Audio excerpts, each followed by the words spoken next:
Back now at 8:19 with more of our special series, How to Live to 100. This morning we're focusing on the science of longevity. Reaching the century mark sounds tantalizing, but is it possible for everyone? Here's NBC's Chief Medical Editor, Dr. Nancy Snyderman. There are approximately 70,000 centenarians living in the United States today, and some scientists say that the first person who will live to see their 150th birthday has already been born. But who are these centenarians going to be, and can we increase our chances of becoming one of them? The science of aging is becoming really popular because there's so much more out there as a consumer to take control of their health and manage their aging. In 2009, 3 scientists won the Nobel Prize for their research on telomeres, perhaps one of the most exciting developments on the aging forefront. Telomeres are structures on the tips of chromosomes that shorten as people age. Think of them like the plastic tips on a shoestring. People with shorter telomeres are more likely to develop illnesses and die earlier. The science is far from complete, but some laboratories have seized on this opportunity and are offering tests that measure a person's telomere length. SpectraCell Laboratories is the only lab in the United States to offer telomere testing. The cost? $290. It can serve as a wake-up call for some people. It's a measure of how well you are aging on the inside. So for some people, it can tell them that maybe they're aging faster than they expect, and maybe they can make some major lifestyle changes. Hi, Howard. I decided to be my own guinea pig and with a simple blood test, see what my telomeres had to say about me. I hope I slide out at home plate. That's all I'm asking for. But if our telomeres are short, is there a way to make them longer?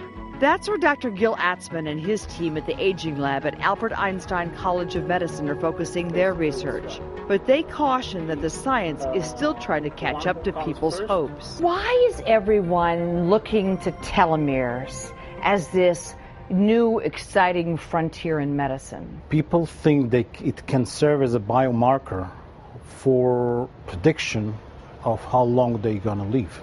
But like prediction, it can be this side or this side. SpectraCell believes their test is for real. It does not tell you when you're going to die or how long you have to live. It just tells you how well you're aging and helps you manage that.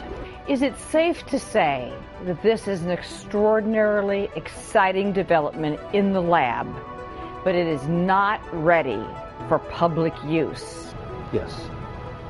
We don't have enough information to make it accurate for prediction. But the future is there. The future is there. With that in mind, I'm ready to get my result. Like any good parent, I just have one wish. I want to predecease my children. That's it. The rest is all a gift. That's true. So how did she do? Well, Dr. Tanya Benenson, an internist and chief medical officer here at NBC Universal, is here to give Nancy her results. Good morning. Good morning, Tanya. Ready? So Tanya, you don't know what the results are, and so clue. we're going to put them up on the monitor as you explain, Tanya, how Nancy did. Okay, here we go. All right, so Nancy is the red box, and the black line is the average telomere length per age. So if you look at her box and you track it over to the green dot, that's her actual age based on her telomere length. So I'm 70 right now, even though I'm 59. I'll make you feel better. There's a variance here, 8 to 10% error actually when you get older. So if you go, it's plus or minus 7 years. So your range really is 63 to 77 with an average of 70. But your telomeres are shorter than someone average of your same age. Which means that she's more likely to have a shorter life expectancy. It's sobering.